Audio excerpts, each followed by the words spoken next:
naturalizado inglês, autor de célebres concertos e de insuperável oratório O Messias, manifestou sua inclinação para a música desde a primeira infância, embora contrariando a vontade de seu pai. Segundo seu biógrafo Stefan Zweig, antes de executar o oratório O Messias pela primeira vez, em um impulso inevitável, Handel declarou publicamente: "Este trabalho é obra de alguém fora de mim mesmo, e eu nunca poderei aceitar um único níquel para ele ou advindo dele, pois não me pertence. Quando vier a render, esse produto deverá sempre ser revertido em benefício dos enfermos, pois que eu estava doente e me curei. Era prisioneiro e me libertei." Aqueles que viviam em sua intimidade se entreolharam espantados. Tinham assistido estarrecidos ao trabalho da composição do oratório.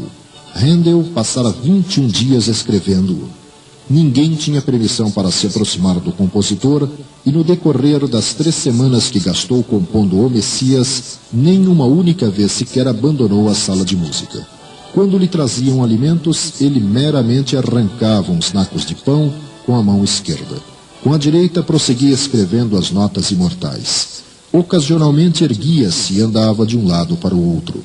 Então cantava uma linha melódica, batendo o compasso com as mãos. E quem o visse perceberia em seu olhar uma expressão longínqua e estranha. Se alguém se aventurava a falar-lhe, levantava-se bruscamente e resmungava uma resposta indistinta.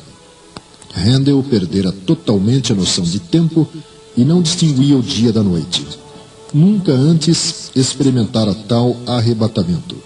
Era como se estivesse tomado de um poder criativo febril e fervoroso. E essa torrente parecia engolfá-lo mais e mais, à medida em que se aproximava das caracterizações altissonantes e amplas de um tom sagrado, ao final do oratório. Finalmente, ao fim de 21 dias, o trabalho estava terminado. Palavras frias e estáticas se tinham transformado em um cântico de divina exaltação e beleza. A pena caiu da mão de Handel e, como que mergulhado ainda em um transe hipnótico, ele se levantou lentamente, dolorosamente da sua escrivaninha e andou às tontas pela sala. Mudo, embora, estava tomado de uma profunda exaltação. Às cegas, cambaleante, encontrou o caminho de seu quarto e deixou-se mergulhar em um pesado sono sem sonhos. Dormiu durante 17 horas. Sua criada e seu assistente mandaram chamar um médico, mas quando o clínico chegou, deparou com o compositor assentado à mesa, tendo à sua frente uma vasta quantidade de alimentos. Seus olhos irradiavam uma misteriosa alegria enquanto ele ia comendo com o apetite de vários homens. Terminada a abundante refeição, tomou da harpa e executou uma passagem de O Messias. Ao terminá-la, o doutor não conteve uma exclamação. "Meu amigo, eu nunca ouvi nada como isto. Penso que tens o demônio dentro de ti."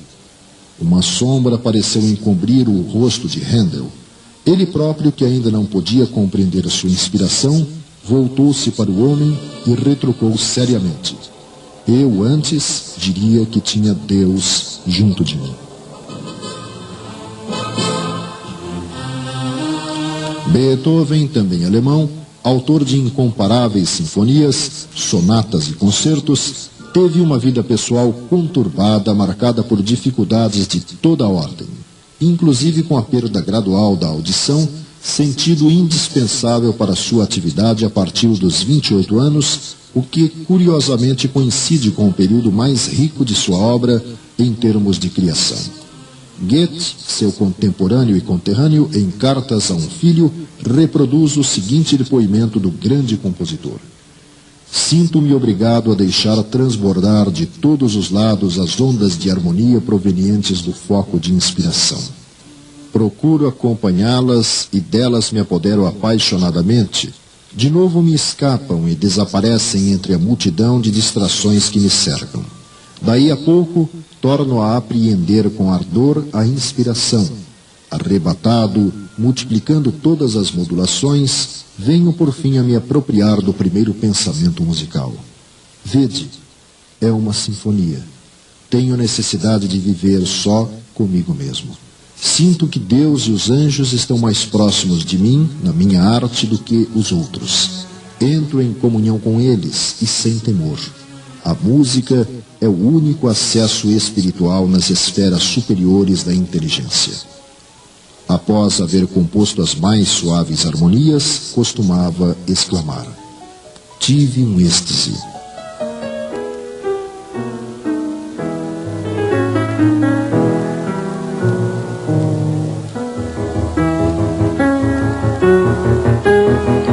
Abraham Lincoln, o grande líder americano, teve vários contatos com a atividade mediúnica, mesmo como presidente dos Estados Unidos.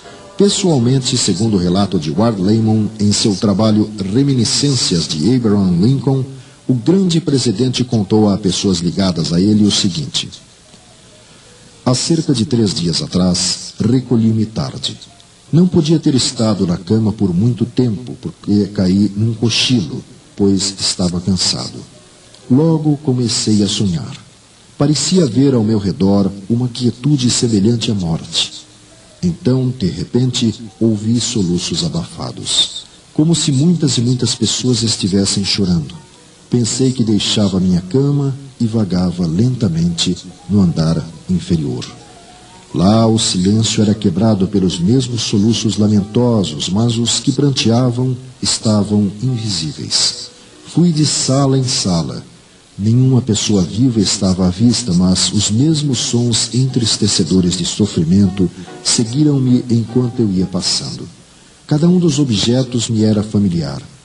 Mas onde estariam todas as pessoas que estavam se lamentando como se seus corações fossem partir?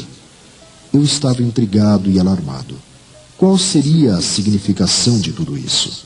Determinado a encontrar o motivo desse estado de coisas tão misterioso e chocante, continuei a vagar até que cheguei à sala leste, onde entrei. Ali, uma nauseante surpresa me aguardava.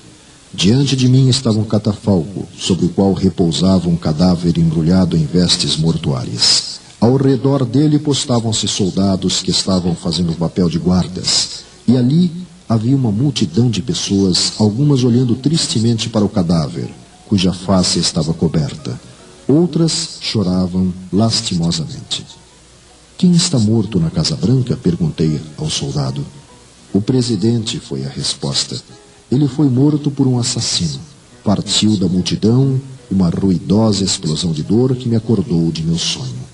Não dormi mais naquela noite, e embora isso tenha sido apenas um sonho, desde então tenho andado estranhamente incomodado com ele. Como se sabe, a 15 de maio de 1865, o sonho se tornou realidade.